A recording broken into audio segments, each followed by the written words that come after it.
Inter रसायन विज्ञान board परीक्षा में क्वेश्चन नंबर 2 और 3 में चार चार पार्ट होते हैं। प्रत्येक पार्ट 2-2 मार्क्स का होता है। तो इस प्रकार क्वेश्चन नंबर 2 और क्वेश्चन नंबर 3 टोटल 16 मार्क्स का होता है।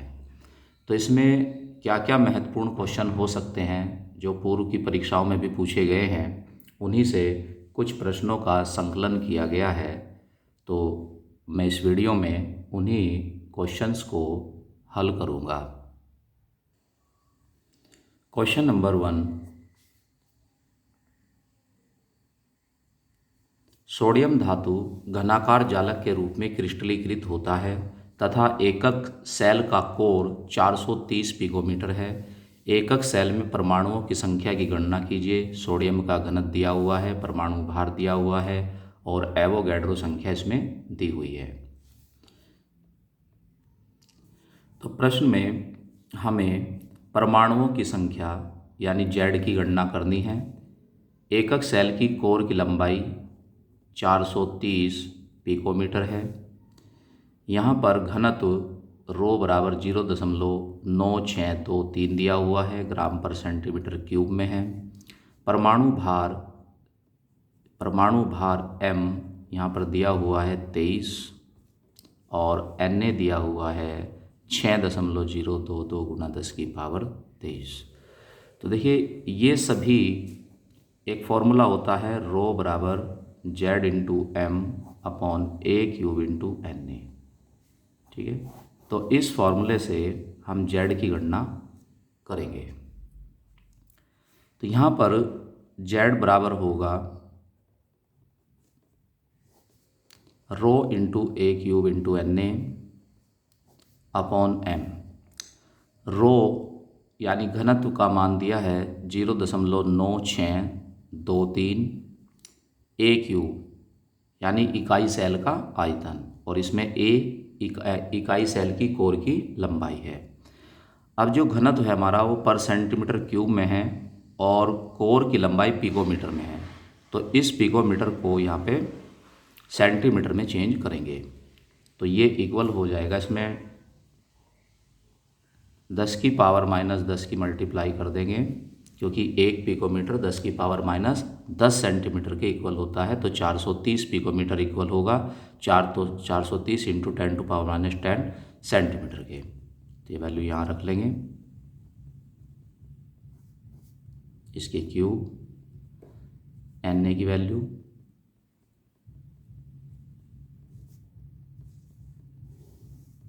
M23, और इस सभी को हल करने पर Z की वैल्यू 2 आ जाएगी।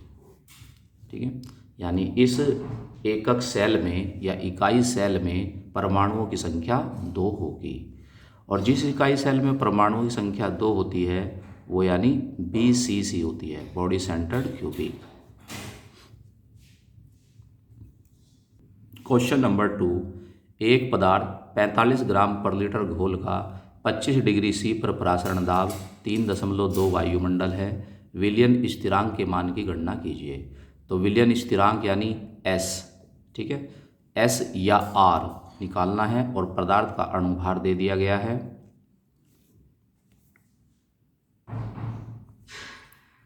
क्योंकि देखिए एक फॉर्मूला है प्रासरण दाब रो इक्वल हो प्रासरण दाब पाई इक्वल होता है CST के। ठीक है, जहाँ पाई होता है प्रासरण दाब और C होता है मोलर सांद्रता, S विलियन स्थिरांक और T परमताप। अब प्रश्न में क्या दिया है हमें, 45 ग्राम पर लीटर यानी W दिया हुआ है 45 ग्राम, V दिया है 1 लीटर, पर लीटर का मीन्स 1 लीटर में, और T दिया है स्मॉल t दिया है 20 डिग्री C। इसमें 273 जोड़कर इसको केल्विन में चेंज कर लेंगे, 293 केल्विन। प्रासरण दाब 3.2 वायुमंडल, यानी पाई का मान दिया है, परासरण दाब का मान दिया है 3.2, वायुमंडल, अणु भार दिया है m 342, ठीक है, और s की गणना यहाँ पर हमें करनी है। c मोलर सांद्रण है, अर्थात मोलरता है, और मोलरता बराबर होती है भार बटे अणुभार गुणा आयतन लीटर में। भार यहाँ पर दिया है 45 ग्राम, अणुभार दिया है 342 और आयतन दिया है 1 लीटर, ठीक है, ये हो गया C। तो ये सभी मान उपरोक्त सूत्र में रखने पर, तो पाई का मान यानी परासरण दाब का मान 3.2, C का मान आ गया 45/342, S की वैल्यू निकालनी है, T की वैल्यू दी है 293, तो यहाँ से S की गणना कर लेंगे। तो S इक्वल होगा 3.2 गुना 342/45 गुना 293, ठीक है। तो S की वैल्यू याद रखिए, S की वैल्यू यहाँ पर होती है 0.0821 लीटर वायुमंडल केल्विन इनवर्स मोल इनवर्स, ठीक है। कैलकुलेशन करने की भी आपको ज़रूरत नहीं है, जो R या S होता है विलियन स्थिरांक होता है, इसकी वैल्यू 0.0821 लीटर वायुमंडल केल्विन इनवर्स मोल इनवर्स होती है। नेक्स्ट क्वेश्चन नंबर 3, प्रबल तथा दुर्बल वैद्युत अपघट्यों को उदाहरण द्वारा समझाइए। देखिए, प्रबल वैद्युत अपघट्य, प्रबल वैद्युत अपघट्य, ये वे पदार्थ होते हैं जो जलीय विलयन में पूर्ण वियोजित हो जाते हैं, जिनका जलीय विलयन में पूर्ण वियोजन हो जाता है, अर्थात जो हम उनकी जितनी मात्रा लेंगे वे पूर्ण रूप से अपने आयनों में वियोजित हो जाते हैं, उन्हें प्रबल वैद्युत अपघट्य कहते हैं। जैसे लवण, लवण प्रबल वैद्युत अपघट्य होते हैं, जैसे NaCl पूर्ण रूप से अपने आयनों में वियोजित हो जाता है। ऐसे ही CaCl2, ये भी अपने आयनों में पूर्ण रूप से वियोजित हो जाता है। तो इसलिए जो लवण होते हैं ये प्रबल वैद्युत अपघट्य होते हैं, और इनके उदासीन अणुओं और वियोजित आयनों के मध्य साम्यावस्था नहीं पाई जाती है, ठीक है, इसलिए इनके बीच में अनुत्क्रमणीय अभिक्रिया चिन्ह लगता है। प्रबल अम्ल भी प्रबल वैद्युत अपघट्य होते हैं, जैसे H2SO4, HCl, HNO3, है ना, सल्फ्यूरिक अम्ल, हाइड्रोक्लोरिक अम्ल, है ना, नाइट्रिक अम्ल। ऐसे ही प्रबल अक्षार होते हैं, वे भी प्रबल वैद्युत अपघट्य होते हैं, जैसे NaOH, KOH आदि। दुर्बल वैद्युत अपघट्य, वे पदार्थ जिनका जलीय विलयन में आंशिक वियोजन होता है, आंशिक वियोजन यानी इनका कुछ अंश ही अपने आयनों में वियोजित होता है ना, शेष पदार्थ अवियोजित रहता है, तो इसलिए इन्हें दुर्बल वैद्युत अपघट्य कहते हैं। जैसे NH4OH वियोजित हो जाता है NH4 पॉजिटिव OH1 नेगेटिव में, और इसके इन अवियोजित अणुओं और इन वियोजित आयनों के मध्य साम्यावस्था रहती है। तो NH4OH एक दुर्बल अक्षार है, ठीक है। इसी प्रकार CH3COOH एसिडिक अम्ल, ये भी एक दुर्बल वैद्युत अपघट्य है, और इसका वियोजन CH3COO1 नेगेटिव H1 पॉजिटिव में होता है। दुर्बल वैद्युत अपघट्यों के अवियोजित अणुओं और वियोजित आयनों के मध्य साम्यावस्था रहती है, इसलिए इनके मध्य उत्क्रमणीय अभिक्रिया चिन्ह लगाया जाता है। यहाँ पर एसिटिक अम्ल एक दुर्बल अम्ल है।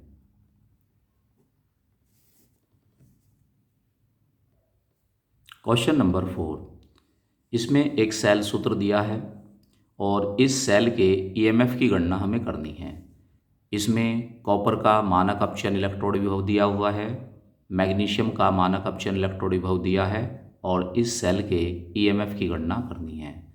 देखिए ईएमएफ या ई बराबर होता है E naught minus 0.0591 upon N log 10 उत्पाद की मोलर सांद्रता बटे अभिकारक की मोलर सांद्रता। ठीक है या ऊपर अपचयित अवस्था और नीचे ऑक्सीकृत अवस्था। तो ये एक नर्स्ट समीकरण है। तो इस प्रकार के प्रश्नों को नर्स्ट समीकरण द्वारा हल किया जाता है। बोर्ड परीक्षा में यह क्वेश्चन भी आता है कि नर्स्ट समीकरण क्या है, तो आप ये समीकरण यहाँ पर लिख सकते हैं। यहाँ ईएमएफ होता है सेल का, ई नोट सेल है और एन यहाँ पर ऑक्सीकरण और अपचयन में भाग लेने वाले इलेक्ट्रॉनों की संख्या है। ठीक है, तो सेल के अनुसार सबसे पहले हम इसमें ई नोट ज्ञात करेंगे। ई नोट बराबर होता है ई नोट कैथोड माइनस ई नोट एनोड। अब प्रश्नानुसार इसमें देखेंगे कि एनोड का कार्य कौन कर रहा है, मैग्नीशियम या कॉपर। तो यहाँ पर देखिए सेल सूत्र में बाईं ओर यानी लेफ्ट हैंड साइड पर मैग्नीशियम है और दाईं ओर राइट हैंड साइड पर कॉपर है। तो जो सेल सूत्र में बाईं ओर होता है वो एनोड कहलाता है, तो ये तो एनोड हो गया, और दाईं साइड में जो होता है वो कैथोड होता है। तो इसका अर्थ ये हुआ कि कैथोड जो है वो कॉपर का है। ठीक है, तो ई नोट कैथोड हमें कॉपर का मानक अपचयन इलेक्ट्रोड विभव लिखना है, तो यहाँ पर लिखेंगे 0.34। ठीक है, कॉपर किसका काम कर रहा है, कैथोड का, तो कॉपर का मानक अपचयन इलेक्ट्रोड विभव क्या होगा, ई नोट कैथोड, और इसका मान कितना है 0.34। फिर लगाएंगे माइनस, फिर देखते हैं ई नोट एनोड। एनोड का कार्य यहाँ पर कर रहा है मैग्नीशियम, तो मैग्नीशियम का मानक अपचयन इलेक्ट्रोड विभव दिया है -2.37। तो इसको जोड़ लेंगे, माइनस माइनस प्लस हो जाएगा, तो ये जोड़ने पर आ जाएगा 2.71 वोल्ट। तो यहाँ से ई नोट ज्ञात हो गया है। एन की गणना करेंगे। एन यहाँ पर देखिए क्या होगा कि मैग्नीशियम ने 2 इलेक्ट्रॉन त्याग करके Mg2 पॉजिटिव बनाया है, ऐसे ही Cu2 पॉजिटिव ने 2 इलेक्ट्रॉन ग्रहण करके कॉपर बनाया है। तो यानी ऑक्सीकरण और अपचयन दोनों में ही 2 इलेक्ट्रॉन भाग ले रहे हैं, इसलिए n का मान 2 होगा। ठीक है, एक बात और याद रखनी है, कैथोड पर अपचयन की क्रिया होती है और इनका कैथोड पॉजिटिव होता है ना, गैल्वेनिक सेल हैं ये, और एनोड नेगेटिव होता है और एनोड पर ऑक्सीकरण की क्रिया होती है। ठीक है, तो एन की वैल्यू कितनी आ गई यहाँ पर 2। अगर रिएक्शन बना लेते हैं इसकी, अब रिएक्शन देखिए क्या बनेगी, Mg का Mg2 पॉजिटिव में ऑक्सीकरण हो रहा है, Cu2 पॉजिटिव का Cu में अपचयन हो रहा है। देखिए ऑक्सीकरण हो रहा है ना Mg का Mg2 पॉजिटिव में, क्योंकि Mg 2 इलेक्ट्रॉन त्याग कर रहा है, तो जब इलेक्ट्रॉन त्याग होते हैं तो ऑक्सीकरण होता है, तो यहाँ पर क्या हो रहा है, ऑक्सीकरण। ऐसे ही Cu2 पॉजिटिव का Cu में अपचयन हो रहा है, अपचयन में इलेक्ट्रॉन ग्रहण होते हैं, तो यहाँ पर Cu2 पॉजिटिव ने 2 इलेक्ट्रॉन ग्रहण किए हैं, तो ये दोनों तो हो गए यहाँ पर उत्पाद और ये दोनों हो गए यहाँ पर अभिकारक। ये सारी वैल्यू इस नष्ट समीकरण में रखने पर E बराबर ई नोट की वैल्यू आ गई थी हमारी 2.71 माइनस 0.0591 अपॉन n की वैल्यू 2 आ गई, log 10 उत्पाद। अब उत्पाद में हमें यहाँ पर मैग्नीशियम आयनों की मोलर कंसंट्रेशन लिखनी है ना, कॉपर आयनों की नहीं, क्योंकि कॉपर आयन यहाँ पर सॉलिड है, कॉपर यहाँ पर सॉलिड है और सॉलिड की कंसंट्रेशन नहीं होती है, उसकी कंसंट्रेशन, उसकी सांद्रता को यूनिट मान लिया जाता है, तो इसलिए इसे नहीं लिखेंगे। केवल मैग्नीशियम आयनों की ही मोलर कंसंट्रेशन यहाँ पर मेंशन की जाएगी। ऐसे ही यहाँ अभिकारक में जो मैग्नीशियम है ये सॉलिड अवस्था में है, मैग्नीशियम यहाँ पर सॉलिड अवस्था में है, तो इसलिए इसकी भी मोलर कंसंट्रेशन को यूनिट लिया जाएगा और नीचे अभिकारक के रूप में Cu2 पॉजिटिव की मोलर कंसंट्रेशन को लिया जाएगा। Mg2 पॉजिटिव की मोलर कंसंट्रेशन 0.1 और Cu2 पॉजिटिव की 1 × 10⁻⁻1। तो यहाँ से इसको सॉल्व करेंगे। 2.71 - 0.0591/2। अब देखिए 0.1 नीचे 0.1 आ जाएगा, ये 10⁻⁻1 है तो ये निरस्त हो जाएंगे, कैंसिल हो जाएंगे, तो 1 आ जाएगा। log 10 1 की वैल्यू 0 होती है, तो यहाँ पर 0 की मल्टीप्लाई होगी, तो 2.71 इसका EMF आ जाएगा। ये सारा 0 हो जाएगा 0 की मल्टीप्लाई होने से, तो शेष क्या बचेगा 2.71, ठीक है, वोल्ट इसकी यूनिट होगी। तो EMF यानी इलेक्ट्रोमोटिव फोर्स यानी विद्युत वाहक बल 2.71 वोल्ट इसका आंसर होगा। क्वेश्चन नंबर 5, निम्नलिखित गुणों के आधार पर द्रव विरोधी और द्रव स्नेही सोल में अंतर स्पष्ट कीजिए। पहला है श्यानता, विद्युत अपघट्य का प्रभाव, पृष्ठ तनाव, विद्युत आवेश। एक तो हैं द्रव स्नेही कोलाइड और एक होते हैं द्रव विरोधी कोलाइड। इनमें हमें विभेद करना है, अंतर करना है इन गुणों के आधार पर। तो पहला गुण दिया है इसमें श्यानता। श्यानता क्या है? द्रवों का बहने का गुण, ठीक है। तो जो द्रव स्नेही कोलाइड होते हैं ये ज़्यादा डेंस होते हैं, इसलिए ये धीरे धीरे विसरित होते हैं, यानी इनके बहने का गुण कम होता है, ठीक है। तो इनकी जो श्यानता होती है, देखिए कोलाइडी विलयन में दो प्रावस्थाएं पाई जाती हैं, एक परिक्षिप्त प्रावस्था और दूसरी परिक्षेपण माध्यम। परिक्षेपण माध्यम। तो यहाँ पर जो परिक्षिप्त प्रावस्था होती है इसकी श्यानता परिक्षेपण माध्यम की श्यानता से अधिक होती है, यानी इसकी जो परिक्षिप्त प्रावस्था होगी इसकी श्यानता अधिक होगी। किससे? परिक्षेपण माध्यम से। जैसे हम गोंद का जल में कोलाइडी विलयन बनाएं तो जो गोंद है ये तो यहाँ पर होगा परिक्षिप्त प्रावस्था और जल यहाँ पर होगा परिक्षेपण माध्यम, तो गोंद की श्यानता इनसे ज़्यादा होगी, ठीक है। इसमें आ जाइए, इसमें उल्टा होता है, इनकी श्यानता परिक्षेपण माध्यम की श्यानता के लगभग बराबर होती है। यहाँ पर दोनों की श्यानता बराबर होगी, यानी परिक्षिप्त प्रावस्था और परिक्षेपण माध्यम, दोनों की श्यानता लगभग बराबर होगी। दूसरा गुण है विद्युत अपघट्य का प्रभाव। जो द्रव स्नेही कोलाइड होते हैं ये स्थायी होते हैं, इसलिए इन पर विद्युत अपघट्य का कोई प्रभाव नहीं पड़ता, यानी इसमें विद्युत अपघट्य की अल्प मात्रा मिलाने पर इनका स्कंदन नहीं होता।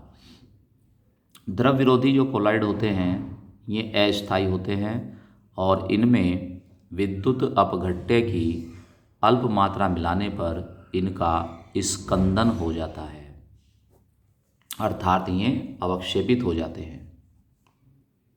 तीसरा पॉइंट है पृष्ठ तनाव।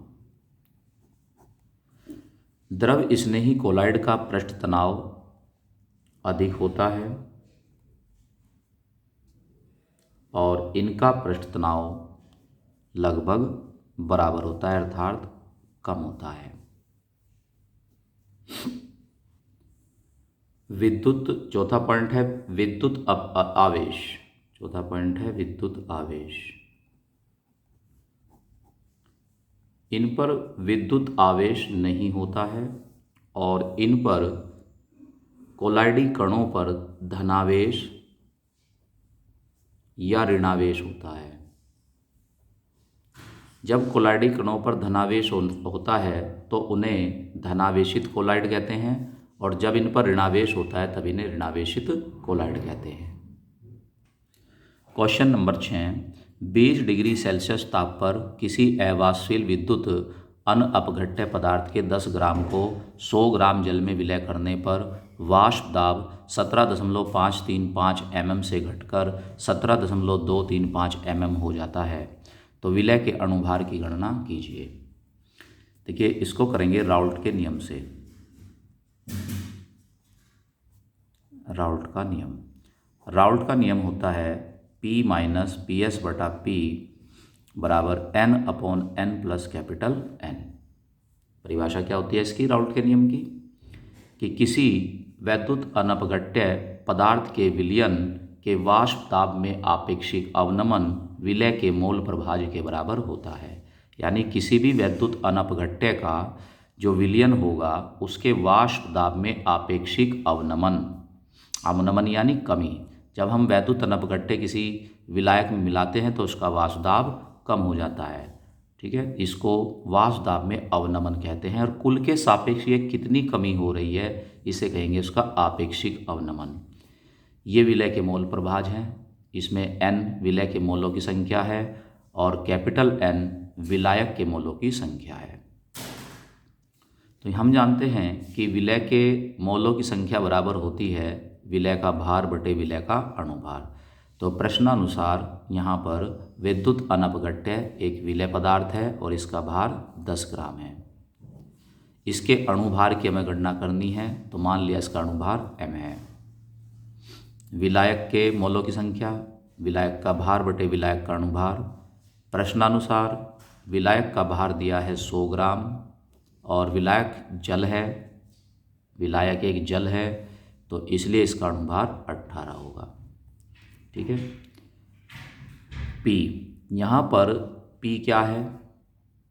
P यहाँ पर शुद्ध विलायक का वाष्प दाब है। तो शुद्ध विलायक का वाष्प दाब ज़्यादा होता है, तो इसलिए ये यहाँ पर शुद्ध विलायक का वाष्प दाब है 17.535 mm।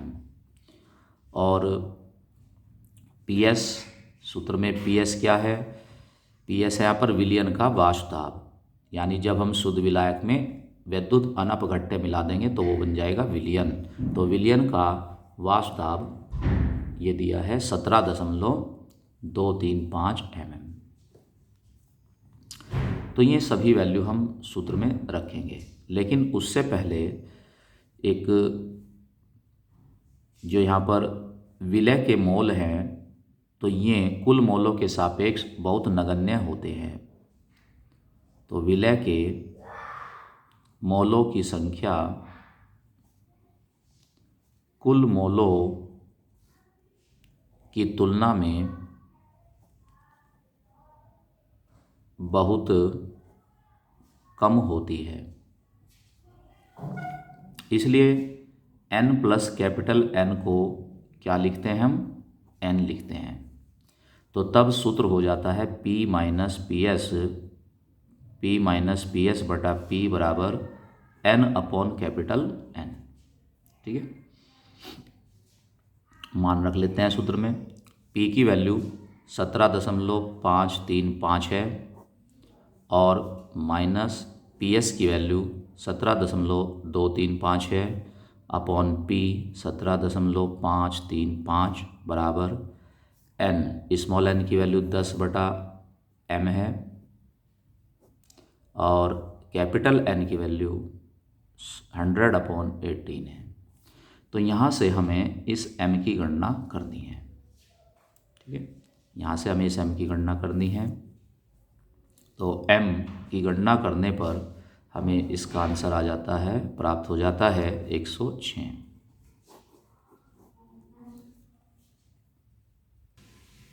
क्वेश्चन नंबर 7, किसी विद्युत अपघट्य की चालकता एवं मोलर चालकता को परिभाषित कीजिए।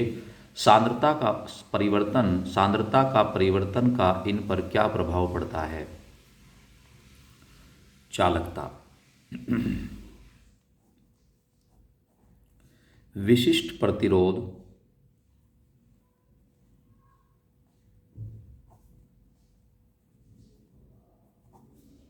के व्युत्क्रम को चालकता या विशिष्ट चालकता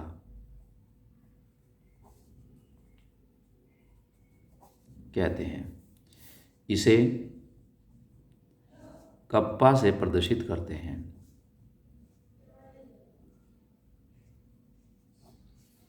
तो इसलिए कप्पा बराबर होता है 1/ρ, जहां रो क्या है, विशिष्ट प्रतिरोध या विशिष्ट प्रतिरोधकता। तो ये चालकता होती है। इसका मात्रक, चालकता का मात्रक, चालकता का मात्रक डिपेंड करता है विशिष्ट प्रतिरोध के मात्रक पर। देखिए, हम जानते हैं कोई भी प्रतिरोध R है ना, R, ये समानुपाती होता है प्रतिरोध की लंबाई के और व्युत्क्रमानुपाती होता है उस प्रतिरोध के अनुप्रस्थ काट के क्षेत्रफल के। तो यहाँ पर R बराबर होगा रो L/A, एक स्थिरांक आ गया यहाँ पर रो। तो रो इक्वल होगा यहाँ पर R/L × A। हम जानते हैं R का मात्रक होता है ओम, और A यदि सेंटीमीटर में लिया जाए, तो यदि L सेंटीमीटर में लिया जाए तो A सेंटीमीटर स्क्वायर होगा और L सेंटीमीटर होगा। सेंटीमीटर से सेंटीमीटर कट जाएगा तो ओम सेंटीमीटर यहाँ पर बचेगा। ठीक है, तो यानी रो विशिष्ट प्रतिरोध का मात्रक ओम सेंटीमीटर होगा। तो इसका मात्रक यहाँ पर रखने पर तो कप्पा का मात्रक यानी चालकता का मात्रक बराबर होगा 1/ओम सेंटीमीटर। ठीक है, इसको हम लिख सकते हैं ohm inverse centimetre inverse. Ohm inverse को सीमेंस कहते हैं और एस से प्रदर्शित करते हैं, तो सीमेंस सेंटीमीटर इनवर्स। तो ये यहाँ पर विशिष्ट चालकता का मात्रक होगा, अर्थात चालकता का मात्रक होगा। तो ये मात्रक इसका होता है। अच्छा, दूसरा कहा है इसमें मोलर चालकता को परिभाषित कीजिए। मोलर चालकता,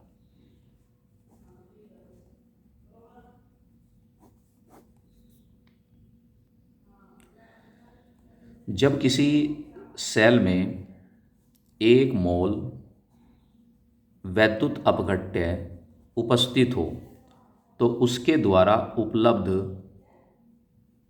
कराए गए आयनों की चालकता शक्ति को मोलर चालकता कहते हैं। ठीक है, 1 मोल वैद्युत अपघट्य द्वारा उपलब्ध कराए गए आयनों की चालकता शक्ति को मोलर चालकता कहते हैं। इसे कैपिटल लैम्डा m से प्रदर्शित करते हैं, और कैपिटल लैम्डा m इक्वल होता है कप्पा गुना 1000/m। m यहाँ पर मोलरता है और कप्पा यहाँ पर चालकता या विशिष्ट चालकता है। मात्रक देखते हैं, मात्रक क्या बनेगा। कप्पा का मात्रक अभी हमने देखा कि सीमेंस सेंटीमीटर इनवर्स, और मोलरता का मात्रक होता है मोल प्रति लीटर। तो इसका मात्रक बन जाएगा siemens centimetre inverse mole inverse litre. तो ये इसका मात्रक होता है। क्वेश्चन में पूछा है कि सांद्रता परिवर्तन का चालकता और मोलर चालकता पर क्या प्रभाव पड़ेगा। तो पहले देखते हैं चालकता पर क्या प्रभाव पड़ेगा। तो सांद्रता घटाने पर या तनुता बढ़ाने पर, ठीक है, सांद्रता घटाने पर या तनुता बढ़ाने पर। तनुता क्या होती है? जब हम किसी विलयन में और अधिक विलायक घोल देते हैं तो इस क्रिया को कहते हैं तनुता बढ़ाना, यानी उसको पतला करना, ठीक है। तो ये क्रिया कहलाती है तनुता, तनुता बढ़ाना। तो तनुता बढ़ाने पर जो चालकता है ये घटती है। क्यों घटती है? क्योंकि एकांक आयतन में, अगर हम एकांक आयतन विलयन लें तो एकांक आयतन विलयन में विलय के आयनों की संख्या घटती है, विलय के आयनों की संख्या घटती है। तनुता बढ़ाने पर एकांक आयतन में विलय के आयनों की संख्या घटती है, इसलिए। और चालकता डिपेंड करती है आयनों की सांद्रता पर, आयन जितने ज़्यादा चालकता उतनी अधिक, तो इसलिए तनुता बढ़ाने पर सांद्रता घटती है। दूसरा है मोलर चालकता पर प्रभाव।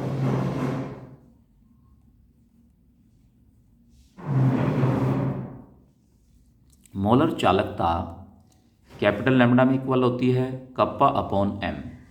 तो जब हम तनुता बढ़ाएंगे, तनुता बढ़ाने पर या सांद्रता घटाने पर क्या होगा? m की वैल्यू घटेगी। m की वैल्यू कप्पा के सापेक्ष बहुत ज़्यादा घटेगी, तो m की वैल्यू घटने पर कैपिटल लैम्डा m का मान बढ़ेगा। तो इसलिए सांद्रता घटाने पर या तनुता बढ़ाने पर कैपिटल लैम्डा m यानी मोलर चालकता का मान बढ़ता है और चालकता का मान घटता है। नेक्स्ट क्वेश्चन नंबर 8, भौतिक अधिशोषण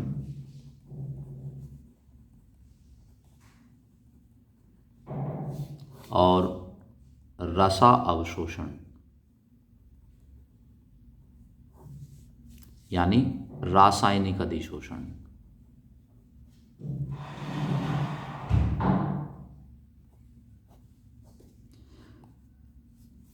भौतिक अधिशोषण, रासायनिक अधिशोषण में 4 मुख्य अंतर लिखिए, ठीक है।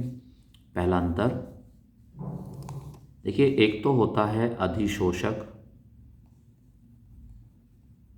और एक होता है अधिशोष्य या अधिशोषित पदार्थ। तो अधिशोषक की सतह पर अधिशोष्य पदार्थ की सांद्रता का बढ़ना अधिशोषण कहलाता है, ठीक है। ये अधिशोषण की परिभाषा हो गई। अधिशोषक की सतह पर अधिशोष्य या अधिशोषित पदार्थ की सांद्रता का बढ़ना अधिशोषण कहलाता है। तो जब अधिशोषक और अधिशोष्य इनके बीच में दुर्बल वान डर वाल्स बंध बनते हैं तब उसे भौतिक अधिशोषण कहते हैं। अर्थात भौतिक अधिशोषण में अधिशोषक और अधिशोष्य के मध्य दुर्बल वान डर वाल बंध बनते हैं, लेकिन यहाँ पर प्रबल रासायनिक बंध बनते हैं, ठीक है। एक अंतर हो गया।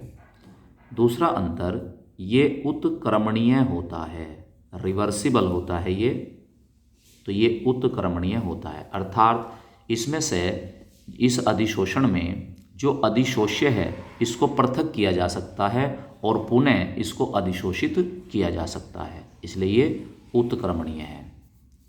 लेकिन जो रसावशोषण है ये अनुत्क्रमणीय है, ये अनुत्क्रमणीय है। तीसरा पॉइंट, इसकी प्रकृति विशिष्ट नहीं होती है, विशिष्ट नहीं, लेकिन इसकी प्रकृति विशिष्ट होती है। अर्थात यहाँ पर रसा अवशोषण में अधिशोषक और अधिशोष्य के मध्य, है ना, कब बंध बनेंगे? जब एक निश्चित अवस्था होगी, यानी कुछ निश्चित पदार्थों के मध्य ही ये बंध बनेंगे, तो इसलिए ये विशिष्ट होता है। ये कहीं भी हो सकता है, इसलिए ये विशिष्ट नहीं है। एक दाब का प्रभाव देख लेते हैं।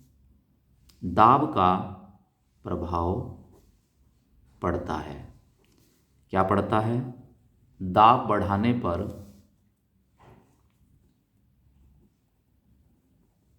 भौतिक अधिशोषण बढ़ता है, लेकिन यहाँ दाब का कोई प्रभाव नहीं पड़ता, दाब का प्रभाव नहीं पड़ता। ठीक है, तो ये भौतिक अधिशोषण और रसावशोषण यानी रासायनिक अधिशोषण भी इसको कहते हैं में अंतर है। क्वेश्चन नंबर 9, निम्नलिखित समीकरणों को पूर्ण एवं संतुलित कीजिए। पहली समीकरण है NaOH प्लस Br2 ठंडे में, और यहाँ पर ये रिक्त स्थान है, यहाँ रिक्त स्थान है और यहाँ रिक्त स्थान है।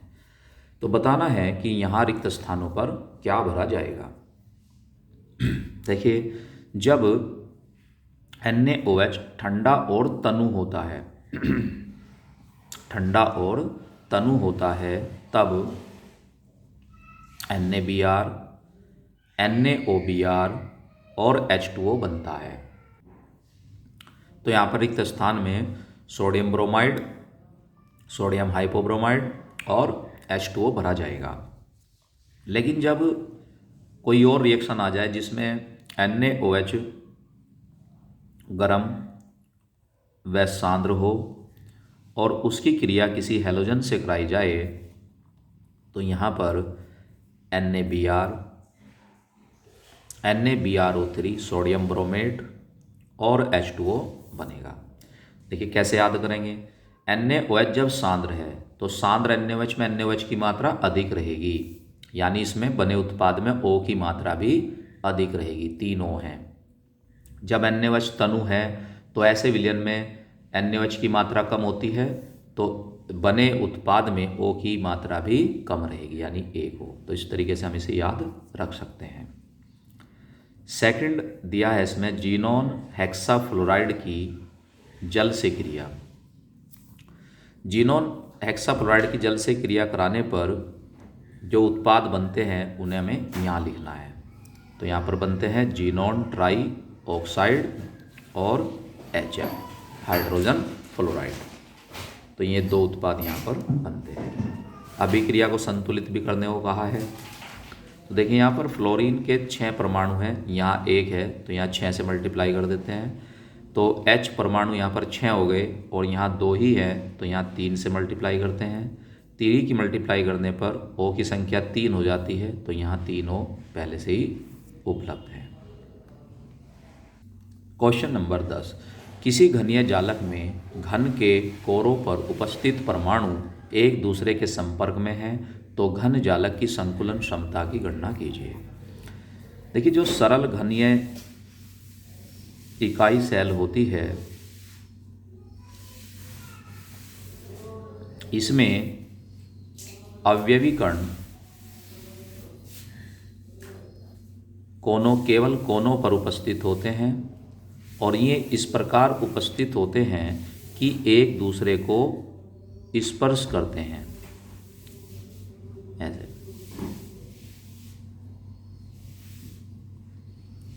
तो ऐसे ही ये एक दूसरे को स्पर्श करते हैं, ऐसे ही यहाँ पर होते हैं ये। तो इसका अर्थ ये हुआ कि हमें सरल घनीय इकाई सेल की संकुलन क्षमता की गणना करनी है। ठीक है, तो क्योंकि ये कह रहा है ना कि भाई इसमें जो अवयवी कण हैं वे घन के कोनों पर हैं और इस तरह से उपस्थित हैं कि एक दूसरे को स्पर्श कर रहे हैं, तो ऐसी इकाई सेल होती है सरल घनीय इकाई cell, simple cubic unit cell. तो इसकी हमें संकुलन क्षमता की गणना करनी है। देखिए, संकुलन क्षमता क्या होती है पहले देखेंगे। ये भी क्वेश्चन हो सकता है कि संकुलन क्षमता क्या है।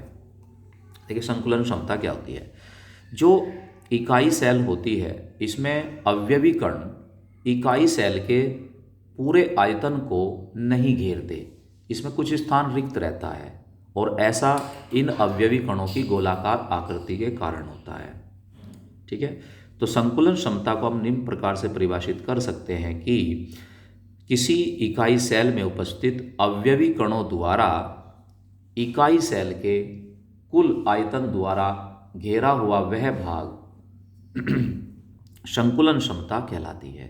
यानी इकाई सेल का जो टोटल आयतन होता है, उस आयतन में से अवयवी कणों ने कितना आयतन घेरा है, आवृत किया है, उसी को संकुलन क्षमता कहते हैं। तो यानी संकुलन क्षमता हुई इकाई सेल में अवयवी कणों द्वारा आवृत स्थान बटे इकाई सेल का आयतन, ठीक है, और मल्टीप्लाई होती है इसमें यहाँ ऊपर 100 की। तो अवयवी कणों द्वारा कितना स्थान आवृत हुआ है वो देखते हैं। उसके लिए हम निकालते हैं अवयवी कणों की संख्या। अवयवी कणों की संख्या गुणा अवयवी कण गोलाकार है, तो अवयवी कण का गोलाकार यानी गोले का आयतन क्या होता है, 4/3 पाई आर की क्यूब और 100 अपॉन इकाई सेल का आयतन। ठीक है।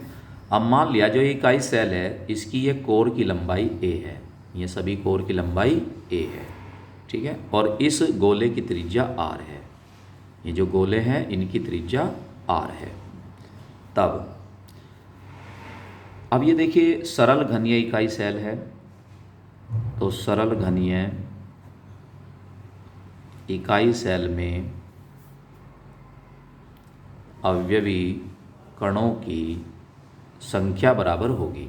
देखिए कोनों पर जो सरल घनीय इकाई सेल होती है इसमें अवयवी कण केवल 8 कोनों पर होते हैं। 8 कोने होते हैं ना सरल घनीय में, इकाई सेल में, तो 8 कोनों पर अवयवी कण होते हैं और एक कोने पर एक अवयवी कण का योगदान 1/8 होता है, क्योंकि एक कोना 8 इकाई सेलों के साथ संपर्क में रहता है।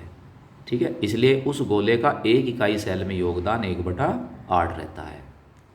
ठीक है, तो 8 कोने हैं, तो 8 कोनों पर कितना योगदान होगा, 1/8 गुना 8, 8 60 कट जाएगा 1। तो यानी सरल घनीय इकाई सेल में जो टोटल अवयवी कण होते हैं वो 1 है। ठीक है, इकाई सेल का आयतन क्या होगा, जब इकाई सेल की कोर की लंबाई हमने a मानी है तो इसका आयतन होगा a³। ठीक है, तो संकुलन क्षमता, या पहले ये देख लीजिए, और a बराबर है 2r के, ये a बराबर है 2r। ठीक है, एक r ये रहा और एक r ये रहा, यानी दो त्रिज्याओं के योग के बराबर है एक भुजा r। तो इसलिए संकुलन क्षमता बराबर होगी अवयवी कणों की संख्या। कितनी आई अवयवी कणों की संख्या, 1 गुणा 4/3 पाई r³ इंटू 100 अपॉन इकाई सेल का आयतन a³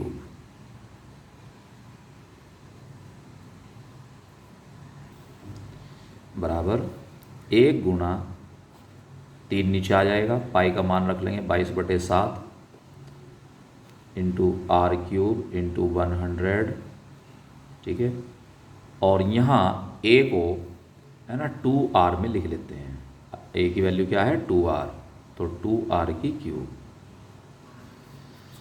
तो ये इक्वल आ जाएगा 1 × 4 into 22 into r³ into 100 upon 8 into r³। इसकी क्यूब खोलेंगे ये तो क्या आ जाएगा 8 गुना r³ गुना 3 गुना 7। ठीक है, तो r³ से r³ निरस्त हो जाएगा, कैंसिल हो जाएगा, तो ये इक्वल आ जाएगा 54%। ये गणना करने पर आ जाएगा 52.4%। ठीक है, गणना करने पर 52.4% आएगा। क्वेश्चन नंबर 11, भारानुसार 25% ग्लिसरॉल के विलयन में ग्लिसरॉल के मोल अंश की गणना कीजिए। देखिए यहाँ पर 25% भारानुसार ग्लिसरॉल विलयन का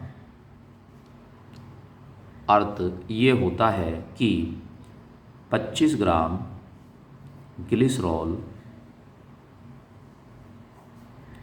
100 ग्राम जल में विलय है। ठीक है, तो इसका अर्थ क्या हुआ कि 25 ग्राम ग्लिसरॉल 100 ग्राम विलयन में विलय है।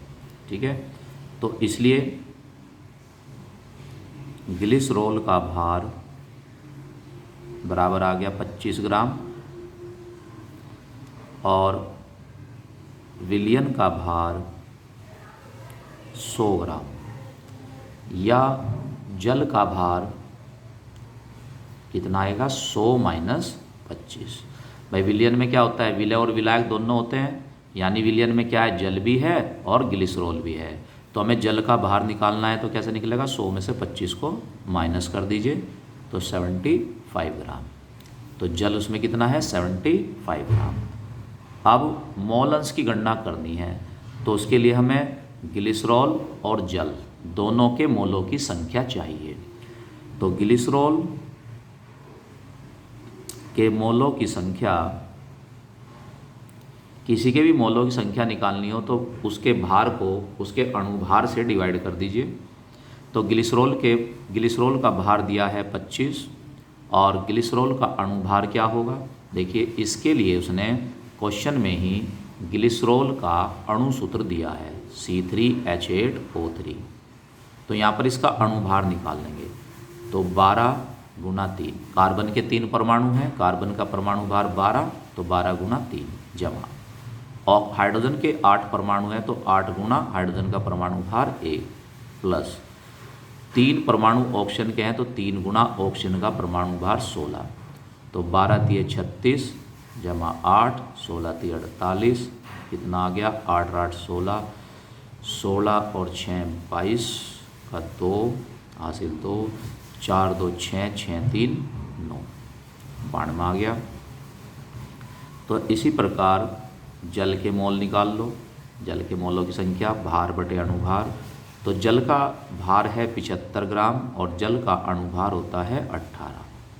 ठीक है, तो यहाँ से इनको डिवाइड करके इनको पॉइंटों में निकाल लोगे, और उसके बाद हमें ग्लिसरॉल के मोल अंश ज्ञात करने हैं। तो ग्लिसरॉल के मोल अंश बराबर होंगे, देखिए जिसके भी मोल अंश निकालने हो उसके मोलों की संख्या को हम ऊपर रखेंगे। तो इसका मतलब ग्लिसरॉल के मोलों की संख्या को ऊपर रखेंगे, और वो कितना है 25/92। ठीक है, और नीचे क्या रखते हैं, कुल मोल, नीचे रखते हैं विलयन में उपस्थित कुल मोल, यानी ग्लिसरॉल के मोल जमा जल के मोल। ठीक है, तो यहाँ से इसको सोल्व कर लेंगे, और सोल्व करने पर इसका आंसर आ जाएगा 0.06261 2, ये आंसर आ जाएगा 0.0612।